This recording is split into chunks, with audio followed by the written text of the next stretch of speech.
Lapitan sa akin. Ayun na.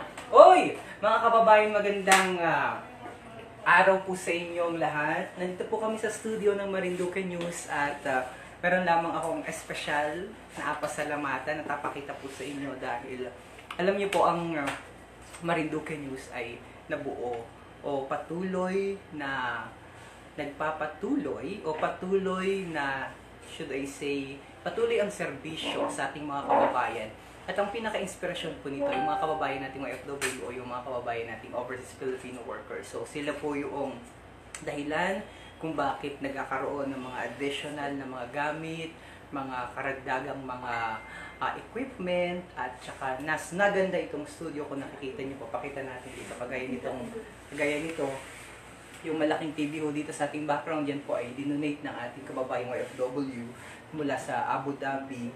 Pagkatapos kahapon, nagsagawa kami ng Christmas gift giving o yung mga toys. Mula naman po, nagpadala sa akin ng balikbayan box pala. Gusto ko rin i-shoutout and take yung opportunity na ito. Dahil nagpadala sina kabayang Mina Lynn Palma, yung isa ayaw niya magpabanggit ng pangalan.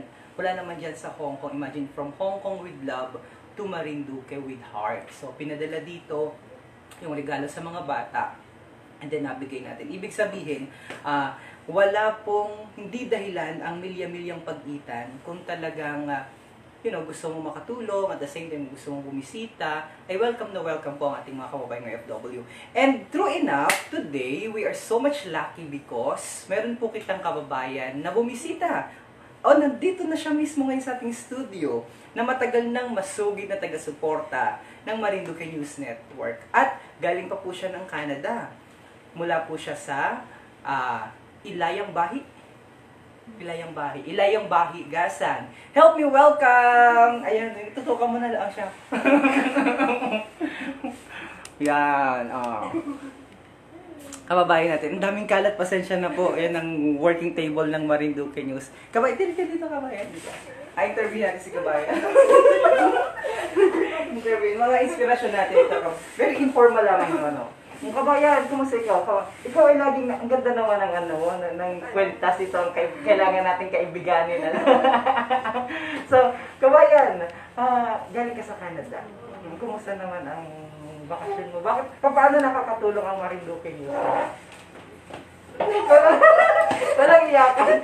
Very informal lang. Ito, tinan mo yung puso. Nakakatanggal lang homesick.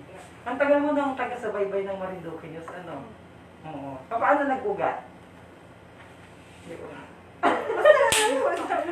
Sige, baka gusto mong batiin yung mga anak mo, yung mga kasama mo dito, yung asawa mo. Sa mga taga-ilayang bahi.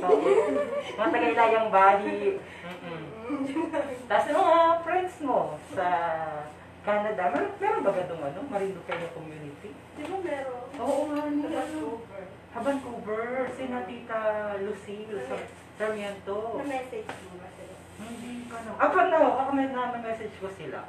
Meron dyan sa Vancouver, Marinduque Association. Marinduque International, tapos sa Vancouver. Sa British Columbia ata yun. Yeah, something like that. I'm not so sure.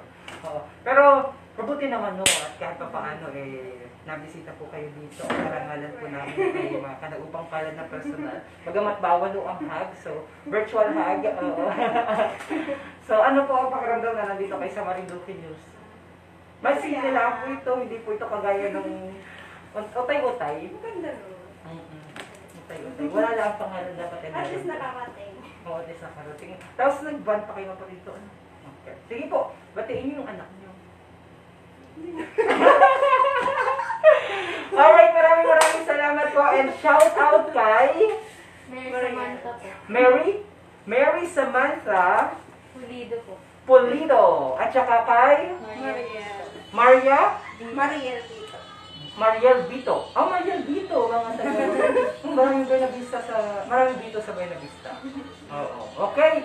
So, sila yung mga nabisita dito sa MNN. Then, ito yung studio ng Marinduque News. Nilagay ko lang yung background ngayon dahil kahit wala akong programa dahil. Hello mga kababayan, narinig niyo po, ang hirap magsalita talaga bago imitabo ng ungus. Alright! So that being said, maraming salamat po sa ating mga kababayang overseas Filipino workers, mga kababayan nating OFW, kung saan man po kayo nandyan, stay put po muna. Diyan po muna kayo dahil bawal po masyadong umalis at magpupunta dito sa ibang lugar. So, maging safe po kayo at ang dalangin ko po ay sana dumating po ang pagkakataon at panahon na tayo ay mag-meet din kapares ng pagkakataong ito na nakadaupang palad ko po ng personal, si Kabayang Aim Lane Sase Aycocho. Alright! So, Merry Christmas once again! Merry Christmas! Oo. So, sa lahat po ng mga kababayan natin dyan sa Canada, ang yaman. Sa Canada, special shoutout sa inyo sa Canada. And maligayang Pasko, masaganang bagong taon po sa ating lahat. God bless everyone. This is DJ Myong. Bye-bye.